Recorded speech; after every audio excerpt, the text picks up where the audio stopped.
Kanalıma hoş geldiniz arkadaşlar. Hayvan figürlü battaniye yapımı part 12 ile devam ediyoruz. Bu bölümde keçi, yengeç, kaplan bir de arı figürlerinin yapımını anlatacağım size.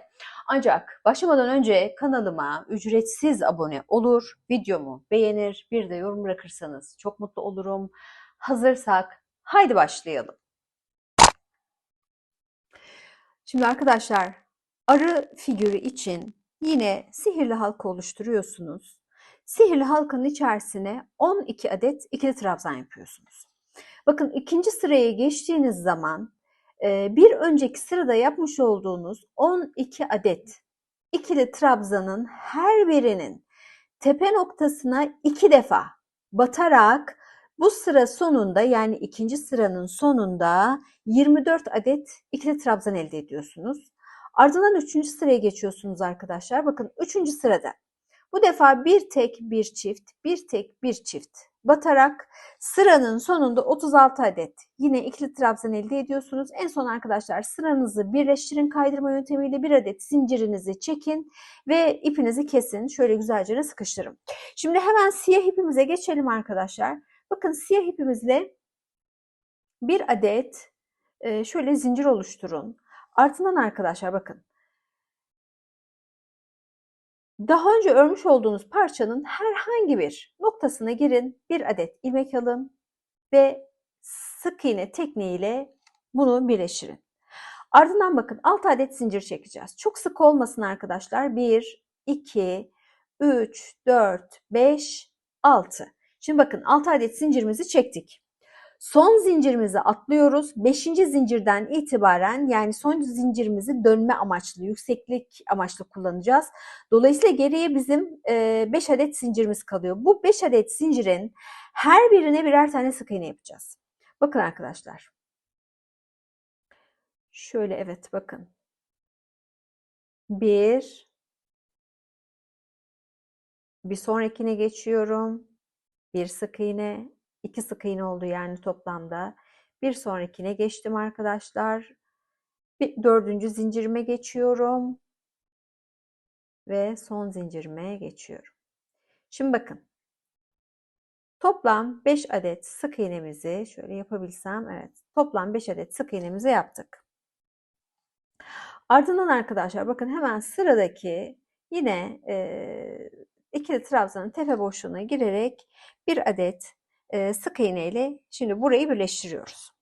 Birleştirme yaptıktan sonra arkadaşlar sık iğne ile birleştirdikten sonra bakın 3 adet daha sık iğne yapın sırasıyla 3 farklı boşluğa. Bakın 3 adet daha sık iğne yaptık.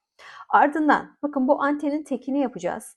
Yine 6 adet zincir çekin. 3, 4, 5, 6.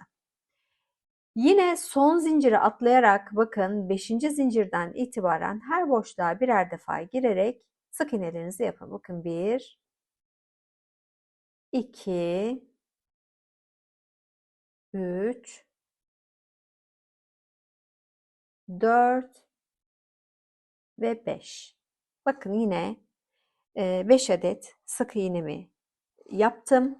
Ardından arkadaşlar bakın hemen sıradaki boşluğa girin. Bir adet yine sık iğne yapın. Ardından bir zincir çekerek ipinizi böyle güzelce sıkıştırın ve saklayabileceğiniz kadar, ipinizi gizleyebileceğiniz kadar bir miktar bırakın ardından ipinizi kesin. Bakın arımızın antenleri bu şekilde. Bunları böyle elimizle düzeltebiliriz tabii ki. Daha sonra iplerini gizleyeceğiz. Şimdi arkadaşlar bakın şu iğne kısmına geçelim. Bakın iğne kısmı için yine bir zincir oluşturacağız. Hemen bakın bir zincirimizi oluşturalım. Şimdi bakın hemen göz kararı olarak bu antenimizin bakın hemen şu hizasında bakın şuraya girelim. 6 adet sık iğne yapacağız arkadaşlar. Bakın bu 1,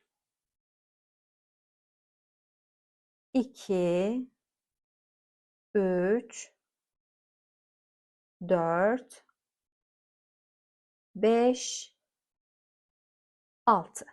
Bakın 6 adet sık iğnemizi yaptık. Ardından herhangi bir zincir çekmeden bakın örgünüzü çevirin. Yine bu 6 adet sık iğnenin tepe noktasına yine 6 adet sık iğnenizi yapın. İlk sık iğneden başlamak üzere. Bakın 1, 2.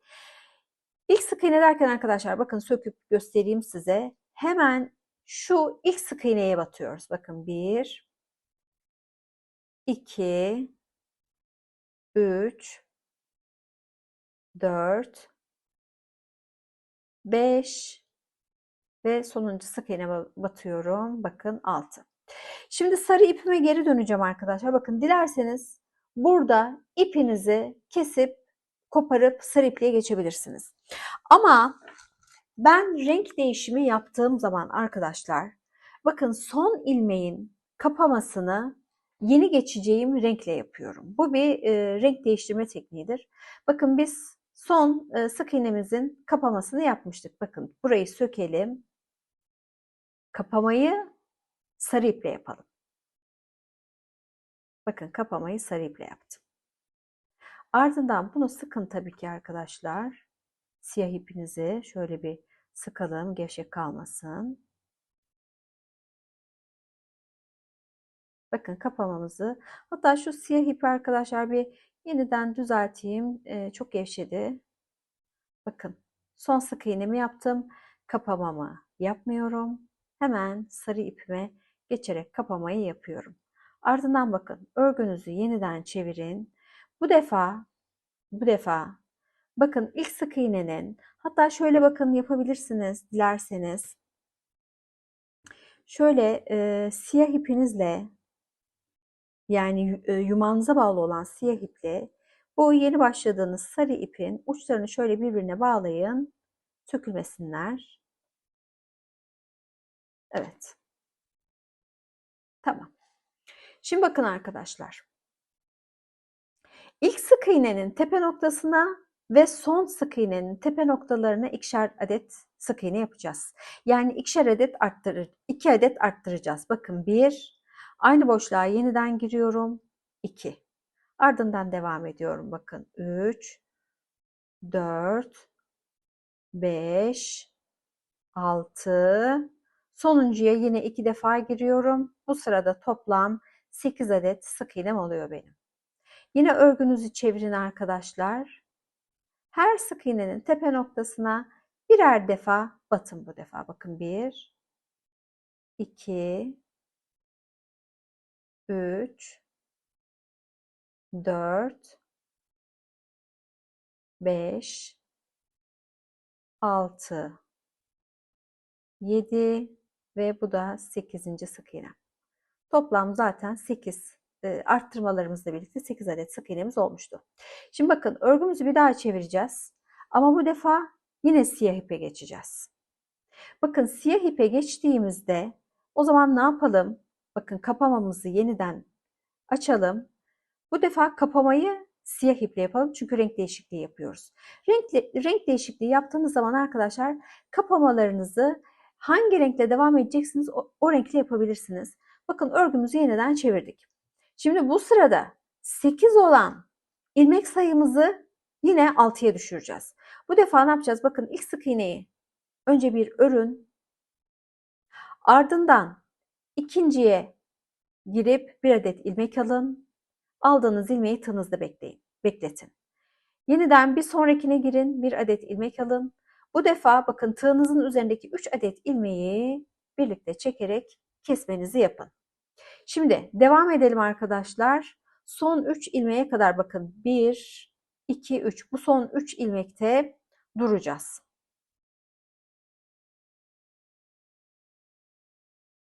Bakın son 3 ilmek kaldı. Sıradakine girdim, bir adet ilmek aldım. Bir sonrakine girdim, yine bir adet ilmek aldım. Ardından bu 3 ilmeği tek seferde topladım. Ve son kalan ilmeğimi de yine örüyorum. Yani bu sırada 6 adet ilmeğe düştüm yine. Bakın zincir çekmiyoruz arkadaşlar. Örgünüzü yeniden çevirin. Bakın yine düz örelim. 1, ardından yine 2 taneyi birlikte keselim. Ardından yine bir tane örelim. Ardından sıradaki 2 taneyi yine birlikte keselim. Bakın ilmeğin içerisine girip bir adet, pardon, boşluğun içerisine girip bir adet ilmek aldım. Tığımda bekletiyorum. Hemen bir sonrakine giriyorum. Yeniden ilmek alıyorum ve bu ilmekleri tek seferde topluyorum. Ve son ilmeği örüyorum. Şimdi arkadaşlar, önce ilmek sayımı bakın 8'e yükselttim.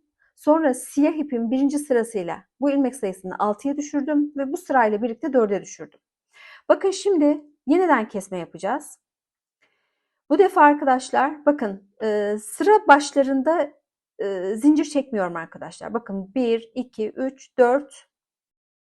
Burada neden 5 ilmeğim görünüyor benim? 4 ilmek. Evet 1, 2, 3, 4 ilmek. Bakın arkadaşlar. Hemen ilk ilmeğinize batın. Bir adet ilmek alın. Ardından bir sonraki ilmeğinize batın. Yine bir adet ilmek alın ve bunu tek seferde toplayın. Ardından bakın sıradaki ilmeği örün ve son kalan 2 ilmeği yine tek seferde toplayın.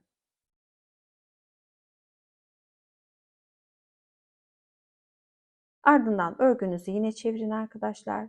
Bakın bu defa ben bir yerde bir hata yapmışım. Burada benim 3 ilmeğim görünüyor. Muhtemelen bir yerde ya eksik kestim ya bilemiyorum fazla arttırdım. Ama çok önemli değil. Sonuçta biz aşağıya doğru arımızın iğnesini yapıyoruz. Bakın hemen 1, 2, bu 3 ilmeği bu defa tek seferde topladım. Bakın bu şekilde yaptım. Değişen bir şey olmadı yani. Ardından bir zincir çekin arkadaşlar ve ipinizi kesin. Bakın arımızın iğnesi de bu şekilde oluştu. Dediğim gibi bir yerde bir fazla arttırma yaptım galiba. Yahut eksik kestim fark etmedim. Ama çok önemli değil. Önemli olan bakın arkadaşlar sonuçta modelinizi toparlayabilmeniz. Bizim için önemli olan arının şu sivri ucunu verebilmekti. Bakın bu şekilde. Bir taraftaki kanatları yaptım. Diğer kanatları da hemen birlikte yapalım. Bakın beyaz ipinizle şöyle bir adet kilit zinciri oluşturun. Ardından bakın arkadaşlar tamamen bu sarı renkli sıralara çalışacağız. 2 sıra geçmiştik burada hatırlarsanız.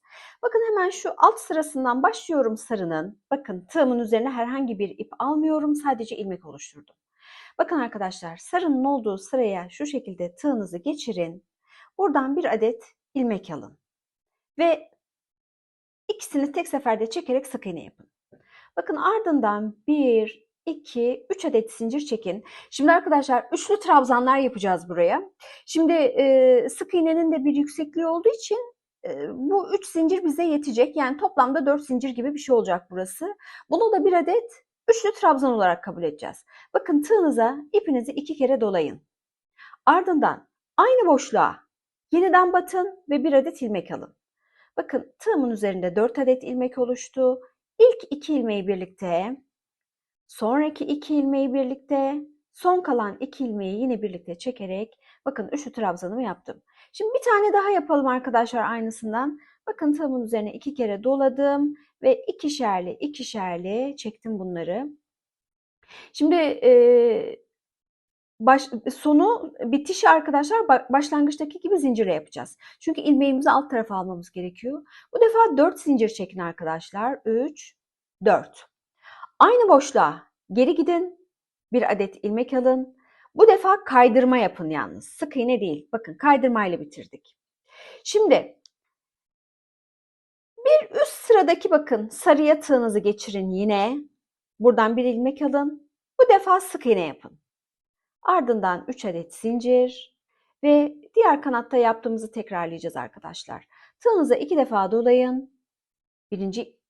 Aynı boşluğa girin. Bakın ikişerli ikişerli çekerek üçlü trabzanınızı oluşturun. Toplamda 2 adet üçlü trabzan yapıyoruz.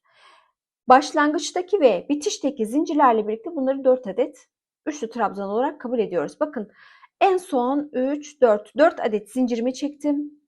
Aynı boşluğa tekrar girdim. Bu defa kaydırma yaptım. Ve bakın bir adet zincir çektim. İpinizi bir miktar sıkıştırın arkadaşlar.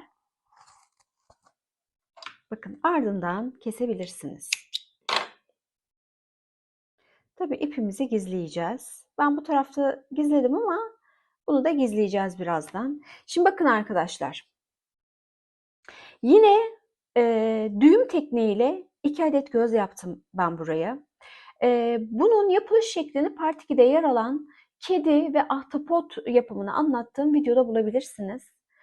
Ağız içinde arkadaşlar bakın sadece en alttaki bak şu sihirli halkanın hizasında bakın sağına ve soluna doğru eşit mesafe bırakarak şöyle küçücük bir ağız yaptım. Şöyle aslında yakından bakarak yerlerini de 3 aşağı 5 yukarı belirleyebilirsiniz. Bakın arı figürümüz de bu kadardı arkadaşlar. Bu tabii ki saklayacağımız ip. Şimdi arkadaşlar çita figürümüze başlayacağız. Şimdi çita aslında başlangıç olarak aslanın neredeyse birebir aynısı. Ama arada ufak tefek farklılıklar var. Dolayısıyla ben yine bir anlatacağım size. Bakın önce arkadaşlar bir sihirli halkanızı oluşturun ve sihirli halkanın içerisine 12 adet ikili trabzanınızı yapın. İkinci sıraya geçtiğiniz zaman birinci sırada yapmış olduğunuz trabzanların her birinin tepe boşluğuna 2'şer adet ikili trabzan yaparak sıranın sonunda 24 adet ikili trabzan elde edin. Bakın 3. sıraya geçtiğinizde bu defa bir tek bir çift, bir tek bir çift yaparak sıranın sonunda 36 adet ikili trabzan elde edin. Yalnız bakın arkadaşlar ipimi kesmedim. İpiniz dursun çünkü devam edeceğiz. Şimdi çıtanın kulaklarını yapacağız arkadaşlar. Yalnız bakın biz aslanda ikili trabzan yapmıştık kulaklara. Burada tekli trabzan yapacağız. Şimdi yine ipinizden herhangi uzak bir noktaya bakın şu şekilde önce bir ilmeğimizi oluşturalım arkadaşlar. Bakın bir adet şu şekilde bir ilmek oluşturuyorum. Bakın ipimden herhangi uzak bir noktaya bakın şu şekilde şu ilmeğimi geçiriyorum. Ardından bakın bir ilmek alın. Aynı boşluğa yeniden bu ilmeğiniz biraz uzun olsun arkadaşlar. Çok böyle dipten olmasın. Bakın bir adet ilmek alın. Aynı boşluğa yeniden batarak bu arada bakın kahverengi ipimi de kısa olan ipi de yürüteceğim. Yani gizleyeceğim. Onu da tutuyorum. Bakın 3 ilmek oluştu. Üçünü tek seferde çekerek bir adet tekli trabzan yaptım. Hemen yeniden tığımın üzerine ip aldım ve buraya arkadaşlar 3 tane daha tekli trabzan yaparak toplamda 4 adet tekli trabzan yapıyorum buraya. Bakın 3, 4. Ardından bir adet zincir çekin ve ipinizi kesin. Şöyle arkadaşlar makasımı bulamadım. Şöyle bir yapayım. Tamam. Şimdi bakın. İpinizi kesin. Burayı böyle bırakın. Ardından bakın. Yine diğer kulağa geçeceğiz. Ne yapacağız? Bakın hemen yine bir adet ilmek oluşturun öncelikle.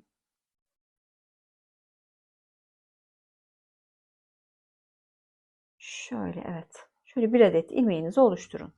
Yine bu ilmeğiniz çok sık olmasın arkadaşlar.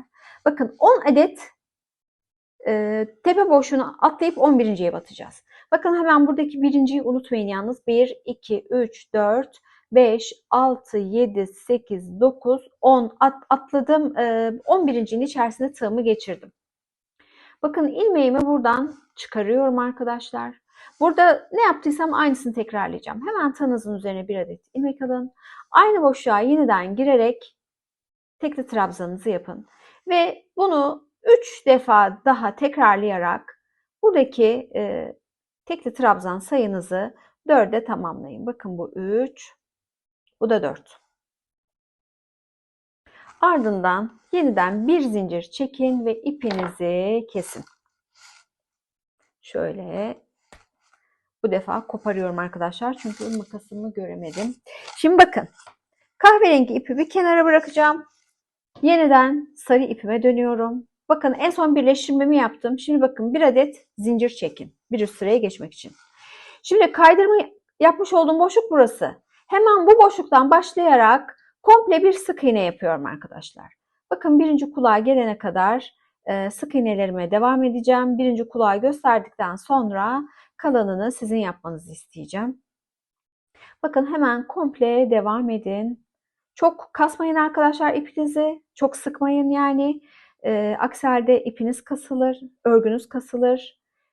Bakın hemen bu benim galiba son boşluğum. Bakayım. Evet, son boşluğa da bakın sık iğnemi yaptım. Bir sonraki boşluk benim 4 adet tekli trabzan yaptığım boşluk. Şimdi bakın hemen ne yapıyorum? Bakın. Öncelikle şöyle bir noktaya şöyle göstereyim size arkadaşlar. Bir ince tığımı bulayım yine. Şunu alalım. Bakın arkadaşlar. Şimdi eğer örgünüz kasma yapmazsa direkt şu 4 adet sık iğnenin pardon 2 tekli trabzanın ilki olan boşluğa girip 2 adet sık iğnenizi yapabilirsiniz. Ama eğer kasma yaparsa bakın şöyle altta ortada yani tekli trabzanınızın şöyle ortasındaki bir noktaya girip 1 adet sık iğne yaparak da yukarı çıkabilirsiniz. Şimdi bakın deneyerek yapalım. Benim 1, 2, 3 bakın ilk boşluğum burası. Hemen buraya 2 adet sık iğne yapayım. Bakayım kasma yapacak mı? Bakın 1, 2. Bakın bende herhangi bir kasma yapmadı. Dediğim gibi sizde kasma yaparsa şuradaki bir noktaya bu taraftaki tabii bir noktaya daha sık iğne yapabilirsiniz. Bakın ardından ilkine ve sonuncuya 2 adet sık iğne yapıyorum. Ortadaki 2 taneye 1 adet sık iğne yapıyorum. Bakın birer adet yaptım. Sonuncuya geldim. Sonuncuya 2 adet yapıyorum. Hemen birinciyi yaptım. Ardından ikinci sık iğnemi yaptım. Şimdi bakın arkadaşlar. Benim 4 adet tekli trabzan yaptığım boşluk burası. Bundan sonraki ilk boşluk burası. Bakın burada 4 adet yapılınca burası böyle biraz sıkışık duruyor. Onun için burayı gözden kaçırmayın. Hemen buraya atlayın ve 1 adet sık iğnenizi yapın. Ardından bakın bu şekilde devam edeceksiniz. Ta ki diğer kulağa kadar. Diğer kulağa da geldiğinizde burada ne yaptıysak aynısını tekrarlayın arkadaşlar. En son bakın en son şu başlangıçta bir adet zincir çekip aynı boşluğa battığımız sık iğnemiz vardı. O noktaya gelince tekrar arkadaşlar çitanın bakın şu kafa şeklini oluşturduktan sonra şu burun bölgesini yapın arkadaşlar. Bunun için sihirli halkanızı yapıyorsunuz. Sihirli halkanın içerisine 10 adet sık iğne yapıyorsunuz. Ardından sıra sonunda birleştirip bir sonraki sıraya geçiyorsunuz arkadaşlar. İkinci sırada her sık iğnenin tepe noktasına 2 kere batarak sıranın sonunda 20 adet sık iğne elde etmiş oluyorsunuz. En son arkadaşlar sıra sonunda kaydırma ile birleştirin, 1 adet zincir çekip ipinizi kesin. İpinizi bir miktar uzun kesin arkadaşlar. Kafa motifine dikebilmek için. Şimdi arkadaşlar bakın diğer detaylar tamamen iğne ve iplikle yapılmış detaylar. Şu göz için arkadaşlar part 2'de yer alan kedi ve ahtapot videolarını, kedi ve ahtapot yapımını anlattığım bir videom var. Bu videomda bakın şu gözün düğüm yöntemiyle yapılışını anlatıyorum. Bilmeyen ya da hatırlamayan arkadaşlar oradan bakabilirler. Tekrar anlatmayacağım arkadaşlar bunları. Çünkü artık video çok uzadı ve hep figürler birbirinin tekrar niteliğine geçiyor. Şimdi bakın diğer yerleri de yine iplikle tamamen gir çık yöntemiyle yaptım. Bakın görselin fotoğrafını alarak yahut ekranınızı dondurarak bu detayları görebilirsiniz. Çita figürümüz de bu şekildeydi. Keçi yapımıyla devam edelim arkadaşlar. Bakın bunun için yine sihirli halkanızı yapın. Hatta bakın sihirli halkayı bir miktar daha sıkabilirmişim. Sihirli halkanızı yapın arkadaşlar. İçerisine 12 adet yine ikili trabzanınızı yapın. Ardından bakın ikinci sıraya geçtiğinizde birinci sıradaki trabzanların tepe boşluğuna 2'şer adet ikili trabzan yapın. Dolayısıyla bu sıranın sonunda 24 adet ikili trabzan elde etmiş olacaksınız. Şimdi bakın arkadaşlar, sıra sonunun birleştirmesini yine hemen birlikte yapalım. Bakın ben hemen ilk trabzanımın tepe boşluğuna girip 1 adet ilmek alıp kaydırmak suretiyle birleştirmemi yapıyorum. Şimdi bakın arkadaşlar, bir sonraki sıraya geçeceğiz. Bir sonraki sıra için bakın önce 1, 2, 3 adet zincirinizi çekin. Ardından tığınızın üzerine 2 defa ip dolayın ve aynı boşluğa 1 adet üçlü trabzan yapacağız. Bakın ilk 2 ilmeği birlikte çektim. Sonraki 2 ilmeği birlikte çektim. Son kalan 2 ilmeği yine birlikte çektim. Şimdi arkadaşlar yine 2 kere dolayın. Yeniden aynı boşluğa yine üçlü trabzanınızı yapın. Şimdi bir sonraki boşluğa geçeceğiz arkadaşlar. Yine 2 kere dolayın. Bir sonraki boşluğa da 2 adet üçlü trabzanınızı yapın. Bu benim birinci üçlü trabzanım. Bakın yine 2 kere doladım. Aynı boşluğa tekrar batıyorum. Bakın bu da ikinci üçlü trabzanım. Şimdi yan yana iki boşluğa ikişer adet üçlü trabzan yapmış olduk arkadaşlar. Bakın sonraki boşluğa geçeceğiz. Bir kere dolayın. Buraya 2 tane ikili trabzan yapacağız. Bakın bu bir kere doluyorum arkadaşlar. Aynı boşluğa yeniden ikili trabzanımı yapıyorum. Şimdi bir sonraki boşluğa yine 2 tane ikili trabzan yapacağız. 1, 2. Yani 2 tane, 2 boşluğa ikişer tane üçlü trabzan yaptık.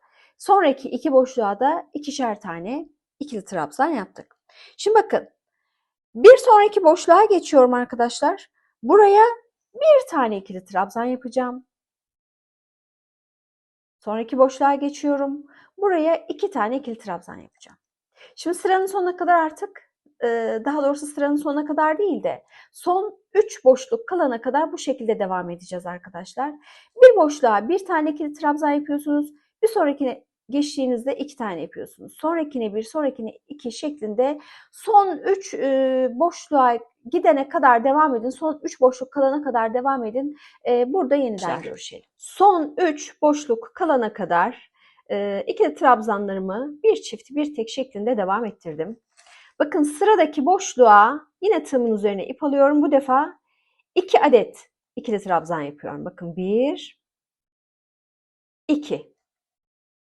Bir sonrakine yine 2 adet ikili trabzan yapıyorum. Bakın 1, 2. Bir sonrakine arkadaşlar tığınıza ipi 2 kere dolayıp 2 adet üçlü trabzan yapıyorsunuz. Yine 2 kere doluyorum. Birinciyi yaptım çünkü. Hemen ikinci üçlü trabzanımı da yapıyorum. Bakın arkadaşlar en son başlangıçta çekmiş olduğumuz zincir vardı bizim. Bu zincirin bakın şu şekilde köküne batın. Buraya yine tığınıza 2 defa ip dolayın. Buraya batarak yine üçlü trabzanınızı yaparak bitirin. En son başlangıçtaki zincirimin tepe noktasına batıyorum. Bakın buradan bir adet ilmek alıyorum. Tığımdaki ipten kaydırıyorum. Hemen bir zincir çekerek ipimi kesiyorum arkadaşlar. İpinizi çok uzun bırakmanıza gerek yok. Sadece gizleyebileceğiniz kadar bırakın yeterli. Şimdi hemen kahverengi ipime geçeceğim. Ama önce şu ipi bir arkaya çekeyim arkadaşlar. Çünkü aynı noktaya çalışacağım. Şöyle bir tane arkaya çeksem daha sonra ben gizlerim bunu. Şimdi bakın sakalı yapacağız arkadaşlar.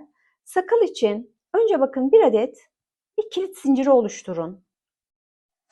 Ardından bakın son kaydırma yapmış olduğumuz boşluğa değil bir öncekine bakın zaten burası bizim en orta noktamız kaydırma yapmış olduğumuz boşluk.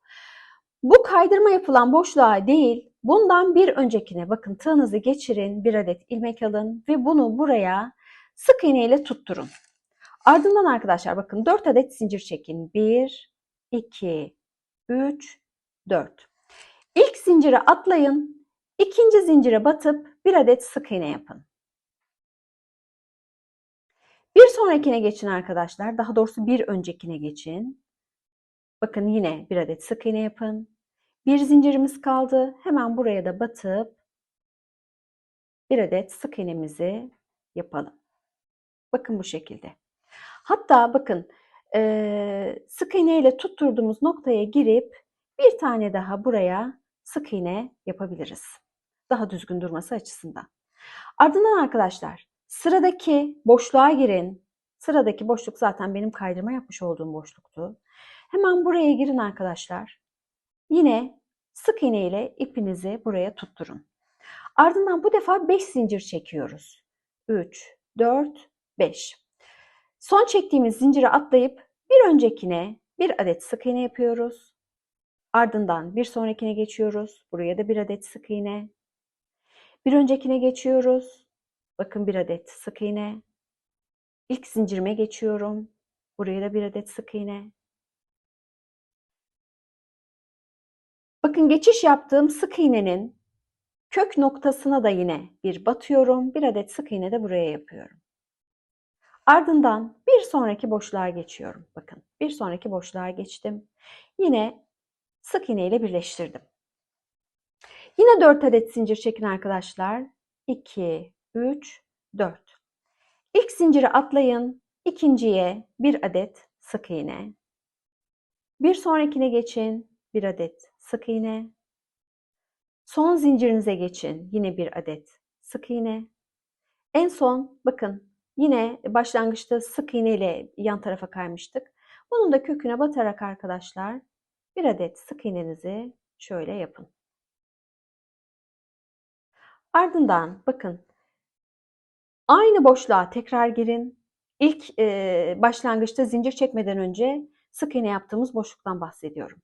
Aynı boşluğa yeniden girin. Bir adet ilmek alın. Tığınızda bekleyen ipten kaydırın. Ardından bakın bir adet zincir çekin ve burayı kesin. Gizleyeceğiniz kadar kesin yeterli. Şimdi bu sakalların düzgün durabilmesi açısından şöyle ince bir tığımızı alalım. Sakalı yaptığımız ipleri bakın şu şekilde çapraz bir şekilde, yani soldakini bakın şu şekilde hafif sağa doğru gizlerseniz, sağdakini de yine aynı şekilde gizlerken sola doğru gizlerseniz sakal daha güzel durur. Bakın hemen şu şekilde bir yapmaya çalışıyorum. Ben bunu daha sonra devam ettireceğim. Bakın arkadaşlar, sakalın en son bitmiş hali bu şekilde olacak. Şimdi bakın hemen bunu bir kenara bırakalım ve beyaz ipimize geçelim. Boynuzları yapacağız arkadaşlar. Boynuz için 10 adet zincir çekelim öncelikle. Bakın bir adet zincir çekiyorum. Bunu kilit zinciri olarak kullanacağımdan 10 adet zincirime dahil etmiyorum. Bakın şimdi saymaya başlıyorum. 1, 2, 3, 4, 5, 6, 7, 8, 9, 10. Şimdi arkadaşlar bakın ilk zinciri atlıyorsunuz. Son yapmış olduğunuz zinciri. Bir önceki zincire girip bir adet sık iğne yapıyorsunuz. Ardından arkadaşlar bir sonrakine geçip 2 adet sık iğne yapıyorsunuz aynı boşluğun içerisine. Bir sonrakine geçip buraya da 2 adet sık iğne yapıyorsunuz aynı boşluğun içerisine. Geri kalanlara bakın arkadaşlar birer tane sık iğne yaparak boynuzumuzun birini tamamlayacağız. Şimdi arkadaşlar bakın dilerseniz bu boynuzdan aynısından bir tane daha yapıp figürünüze dikebilirsiniz. Ancak biz örgülerin biliyorsunuz bir ters yüzeyi var, bir de düz yüzeyi var. Şunu hemen bir kesip en son bir zincir çekin arkadaşlar. Bakın bir miktar bırakın, bir miktar uzun bırakın dikebileceğiniz kadar. Ardından kesin. Şöyle çok kısa oldu. Şöyle yapalım arkadaşlar, keselim. Şimdi bakın bir boynuzumuz bu şekilde. Dilerseniz aynısından bir tane daha yapıp şu şekilde kullanabilirsiniz ama bakın bu yüzey ters yüzey. Eğer bu şekilde kullanmak istemezseniz, yani her ikisinin de örgümün düz yüzeyi boynuz olarak ön tarafa gelsin diyorsanız bakın o zaman şu şekilde bir ikinci boynuz yapabilirsiniz. Şöyle arkadaşlar bu defa 12 adet zincir çekiyoruz. Bakın bir adet zincir çektim. Bu yine benim kilit zincirim. Hemen ardından 12 zincir çekeceğim. 1, 2, 3, 4, 5, 6, 7, 8, 9, 10, 11, 12. Şimdi bakın arkadaşlar ilk zincire bir adet, daha doğrusu yanlış söyledim arkadaşlar. İlk zincire atlıyorsunuz. İkinci zincire bir adet sık iğne yapıyorsunuz. Ardından bakın ikinci ve üçüncü zincire bakın şu şekilde aynı anda batıyorsunuz. Şimdi bakın arkadaşlar biz kesme işleminde şu şekilde yapıyorduk. Giriyorduk, bir ilmek alıyorduk. Sonrakine giriyorduk, bir ilmek alıyorduk. Bakın bu şekilde yapmayın. Birinciye girin, tığınızı ön tarafa alın. İkinciye girin. ve ikisinden aynı anda bir ilmek çıkarın. Ardından bu ilmeği tığınızdaki ilmekle tek seferde çekerek bir sık iğne yapın. Şimdi aynısından bir tane daha yapalım arkadaşlar. Bakın tığımın üzerinde bir adet ilmek var. Sıradaki zincirin boşluğuna girdim. Tığımı ön tarafa aldım şu şekilde. Bir sonrakinin de boşluğuna girdim. Her ikisinin içerisinden bakın bir adet ilmek geçirdim. Ardından tığımdaki ilmekle tek seferde çekerek sık iğnemi yaptım. Şimdi 2 adet bu şekilde sık iğne yaptık. Ardından arkadaşlar bu defa bir sonrakine batıyoruz. Şöyle bir notlarıma da bakayım arkadaşlar. Evet, geri kalanların tamamına sadece birer adet sık iğne yapıyoruz. 2 defa tekrarladık bu işlemi. Geri kalanların tamamına sadece birer adet sık iğne yaparak devam ettiriyoruz. Bakın herhalde bu artık benim son sık iğnem. Evet, bakın son sık iğnemi yaptım. Bir adet zincir çektim. Burayı güzelce sıkıştırın. Ardından bakın ipinizi bir miktar uzun bırakın. Aslında çok fazla bırakıyorum farkındayım ama bu sefer de iğneyi rahat hareket ettiremiyorum. İğneden çıkıyor arkadaşlar ip. Onun için biraz fazla bırakıyorum. Şimdi bakın arkadaşlar bu şekilde yaptığınızda bakın sağa ve sola giden 2 adet boynuz elde etmiş oluyorsunuz. Şimdi bakın bu boynuzları bu şekilde buraya dikeceğiz. Şimdi bakın şu şekilde bir burun bölümü oluşturdum arkadaşlar. Şimdi bunun için arkadaşlar sihirli halka oluşturuyorsunuz. Ardından sihirli halkanın içerisine 10 adet tekli trabzan yapıyorsunuz. Yani çakma trabzan yapıyorsunuz. Ardından ikinci sıraya geçiyorsunuz. Birleştirmenizi yaptıktan sonra bir zincirle yukarı çıkıyorsunuz. Ardından arkadaşlar kaydırma yaptığınız boşlukla dahil olmak üzere her boşluğa 2'şer adet tekli trabzan yani çakma trabzan yapıyorsunuz. Tekli trabzan da deniyor arkadaşlar. Çakma trabzan da deniyor. Hatta çakma sık iğne dendiğini bile duydum. Hani kafanız karışmasın artık ne şekilde tabir ediyorsanız. Tığınızın üzerine bir kere ip alıp boşluğa girip çıkıyorsunuz ve tığınızın üzerindeki 3 ilmeği tek seferde çekiyorsunuz. Sık iğnenin yani üzerine ilmek alınmış şekli. Bu sırada arkadaşlar bir önceki sırada yapmış olduğumuz 10 adet tekli trabzanın üzerine her bir boşluğa 2'şer defa tekli trabzan yapıyorsunuz ve bu sıranın sonunda 20 adet tekli trabzan elde etmiş oluyorsunuz. Bakın en son kaydırarak ipinizi sıranızı birleştirin ve bir zincir çekerek kitleyin. Ardından bakın ipinizi bir miktar uzun bırakarak kesin. Şimdi bakın şu şekilde bir Y harfi yaptım arkadaşlar ben keçinin burnu için. Bunun için de bakın sihirli halkanızın orta noktasından ipinizi çıkarın, siyah ipinizi çıkarın. Önce bir sıra aşağıya batın. Ardından arkadan ipinizi getirin. Bakın şöyle bir noktadan çıkın. Yine çıktığınız ipi buraya batın. Sonra ardından bu defa da buradan getirip batın. Yani çok kolay olduğu için hani bunu tekrar göstermiyorum. İğneyle yaptım arkadaşlar. Şimdi bakın ben bu parçaları bir birleştirip geri geleceğim. Keçinin son halini hemen paylaşayım arkadaşlar sizinle. Bakın şu şekilde boynuzlar böyle bir miktar birbirine yakın olacak şekilde diktim.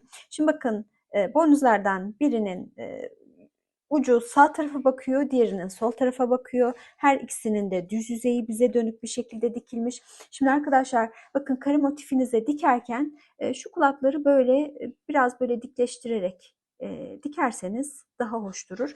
Bu arada arkadaşlar bakın gözleri düğüm yöntemiyle yaptım. Bunu hemen hemen her hayvan figürümüzde yaptığımız için tekrar anlatmıyorum artık. Ama bilmeyen yahut hatırlamayan arkadaşlar daha önceki hayvan figürlerinde de dediğim gibi part 2'de yer alan kedi ve ahtapot figürlerinin göz yapımına bakarak faydalanabilirler. Keçi figürümüz arkadaşlar bu şekilde. Yengeç figürüyle devam ediyoruz arkadaşlar. Bakın önce şu yaptığım yere kadar size bir özet geçeyim. Bakın arkadaşlar sihirli halkayı yapıp sihirli halkanın içerisine toplam 16 adet ikili trabzan yaptım. Ardından bakın ikinci sıraya geçtiğiniz zaman her bir yapmış olduğumuz bu 16 adet trabzanın her birinin tepe boşluğuna ikişer adet yine ikili trabzan yaparak bakın ikinci sıranın sonunda 32 adet ikili trabzan elde ediyorsunuz. Ardından bakın 3. sıraya geçtiğiniz zaman arkadaşlar bu defa bir boşluğa tek batıyorsanız bir boşluğa çift batıyorsunuz. Yani bir boşluğa bir adet ikili trabzan, bir boşluğa bir adet ikili trabzan. 1 2 1 2 şeklinde devam ediyorsunuz. Bu sıranın sonunda da arkadaşlar 48 adet ikili trabzan elde etmiş oluyorsunuz. Bakın hemen sıramızı birleştirip birlikte yengecin bacaklarına ve kıskacına geçelim. Bakın hemen sıranın başındaki ikili trabzanın tepe boşluğuna girip bir adet ilmek alıp tığımda bekleyen ipimden kaydırıyorum. Şimdi arkadaşlar yengecin kıskacını yapalım öncelikle. Bakın bunun için 8 adet zincirimizi çekelim. 3, 4, 5, 6, 7, 8. Şimdi son çekmiş olduğum zinciri atlayıp bir öncekine bakın bir adet sık iğne yapıyorum. Ardından arkadaşlar bakın sıradaki 3 adet zincire birer adet ikili trabzan yapıyorum. Bakın bu birinci ikili trabzanım. Bir sonrakine geçiyorum. İkinci ikili trabzanım ve bir sonraki zincire geçip üçüncü ikili trabzanımı yapıyorum. Ardından arkadaşlar bakın yine tığımın üzerine ip aldım. Bu defa sıradaki boşluğa geçip bir adet tekli trabzan yapıyorum. Yani tek seferde çekiyorum. Son kalan 2 zincirime de arkadaşlar birer adet sık iğne yaparak birinci kıskacımı tamamlıyorum. Bakın ikinci sık iğnemi yaptım. Şimdi hemen bakın zincirimi çekmeye başladığım boşluk benim burası, kaydırma yapmış olduğum boşluk. Bundan hemen artık bir sonraki yani sıradaki boşluğun içerisine giriyorum. Bakın şu yerini ben bir netleştireyim. Evet bakın sıradaki boşluğa giriyorum. Bir adet ilmek alıp tığımda bekleyen ipten kaydırıyorum. Ardından arkadaşlar bakın diğer kıskaca geçeceğiz. Bunun içerisine bakın 7 adet zincir çekelim. 2, 3, 4, 5, 6, 7. Bundan bir tık küçük bir kıskaç yapacağız arkadaşlar. Bakın birincinin içerisine girip ilk zinciri atlayıp ikincinin içerisine girip bir adet sık iğne yapıyorum. Ardından arkadaşlar sıradaki 2 zincirin içerisine birer adet ikili trabzan yapıyorum. Bakın bu bir. Bir sonraki boşluğa geçiyorum. Bu da ikinci ikili trabzan. Ardından bakın tığımın üzerine yeniden ip alıyorum. Sıradaki boşluğa girip bu defa bir adet tekli trabzan yapıyorum. Son kalan 2 zincirime de birer adet sık iğne yaparak bakın bu kıskacı da tamamlıyorum.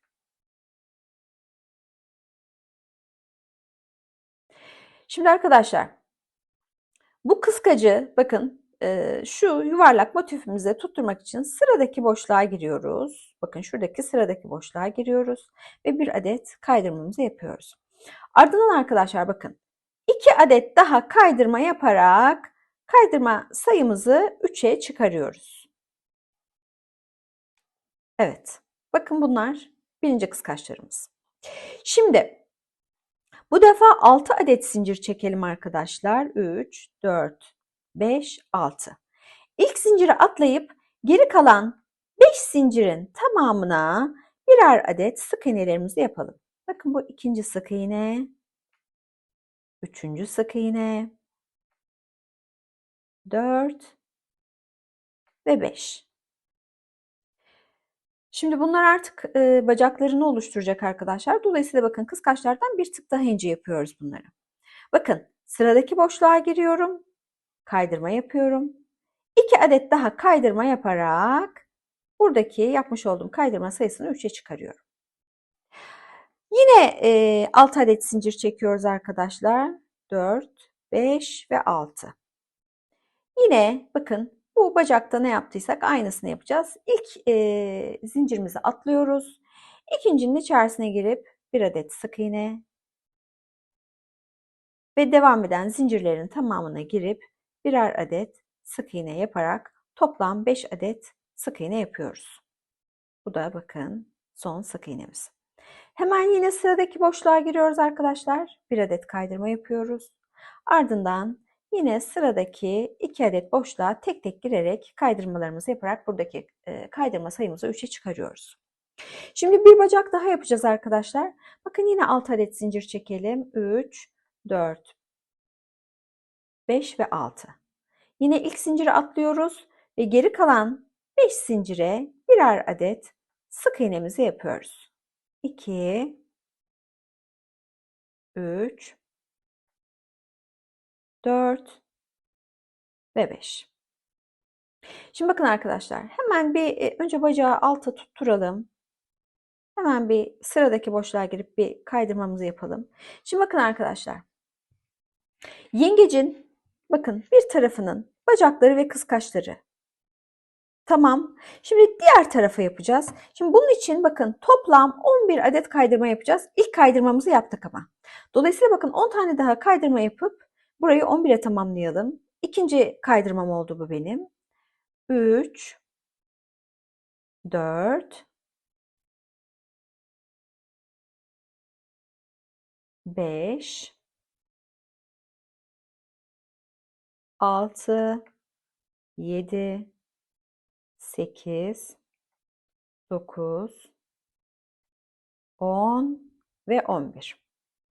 11 adet kaydırmamızı yaptık arkadaşlar. Şimdi bakın burada ne yaptıysak burada da aynısını yapacağız. Yalnız bu defa bakın burada kıskaçlardan başlamıştık yapmaya.